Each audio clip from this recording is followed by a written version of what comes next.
Tahun 1932, di ujung timur dunia, Batavia berdiri sebagai pusat kendali Hindia Belanda. Kota ini tampak sibuk seperti biasa, namun suasananya tidak lagi sama.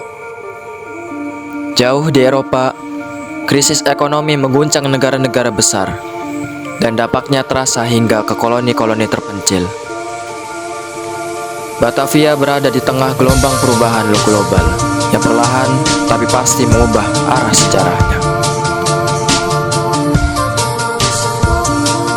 Di masa ini, pemerintah kolonial berusaha memulihkan stabilitas. Mereka memberlakukan kebijakan ekonomi yang ketat, memotong anggaran, dan menertibkan sektor-sektor yang dianggap tidak produktif. Namun di balik upaya itu, muncul kekuatan baru yang tumbuh dari kesadaran rakyat.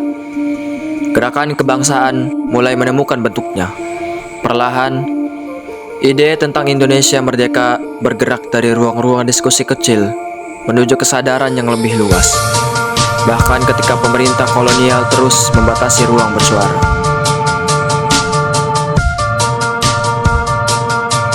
Pertengahan dekade 1930-an menandai babak baru. Ketegangan global meningkat. Di Eropa, politik ekstrim dan perlombaan senjata semakin menjadi-jadi. Di Asia, Jepang memperluas kekuasaannya, menaklukkan wilayah demi wilayah. Batavia, meski jauh dari pusat konflik, ikut merasakannya. Pemerintah kolonial memperkuat barisan administrasi dan keamanan. Langkah-langkah yang diambil bukan hanya bertujuan mempertahankan ketertiban, tetapi juga menyanggah ketakutan akan masa depan yang semakin tidak pasti. Ketika Perang Dunia II pecah pada 1939, Batavia tiba-tiba menjadi bagian dari peta strategis internasional. Pelabuhan dipenuhi kapal-kapal yang bukan lagi sekadar mengangkut komoditas dagang, tetapi juga peralatan militer dan kebutuhan pemerintahan kolonial. Para pejabat Belanda membicarakan ancaman invasi, sementara masyarakat lokal bertanya-tanya, apakah perang yang terjadi tepat jauh itu pada akhirnya akan mempengaruhi hidup mereka? Di tengah kecemasan dunia, Batavia mengalami proses modernisasi kolonial. Institusi pendidikan tumbuh, sistem transportasi dibenahi, dan kota diperluas ke berbagai arah. Namun modernisasi ini bukan semata demi kemajuan masyarakat. Ia adalah strategi mempertahankan kekuasaan.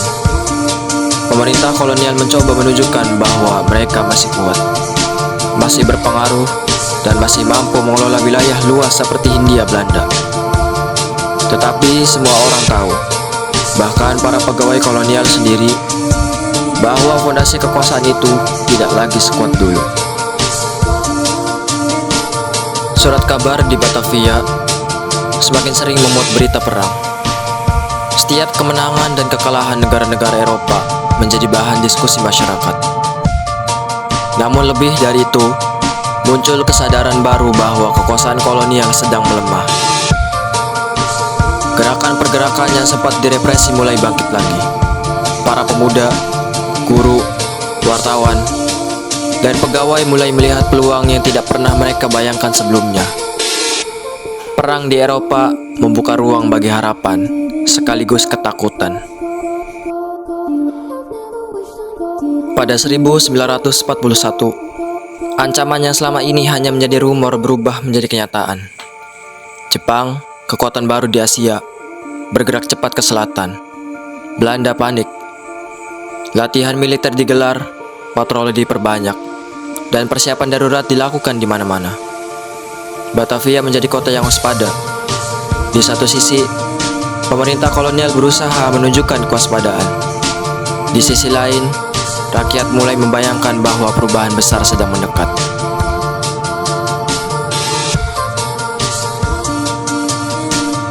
Desas-desus tentang kekalahan Belanda di Eropa memperkuat keyakinan bahwa kekuasaan kolonial sedang berada di ambang runtuh.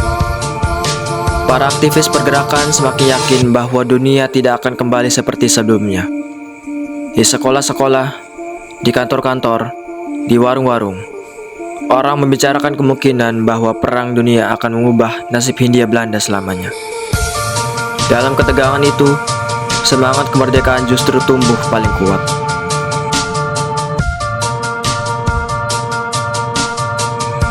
Tahun-tahun antara 1932 hingga 1941 menjadi fase penentu dalam sejarah Batavia. Di tengah gejolak dunia, kota ini menjadi saksi bagaimana kekuasaan kolonial melemah, sementara cita-cita bangsa justru menguat. Perang di Eropa mungkin jauh dari mata, tetapi dampaknya menembus hingga jantung Hindia Belanda. Dari masa penuh ketidakpastian inilah, arah sejarah Indonesia modern mulai terbentuk. Diam, perlahan, namun tak terhentikan.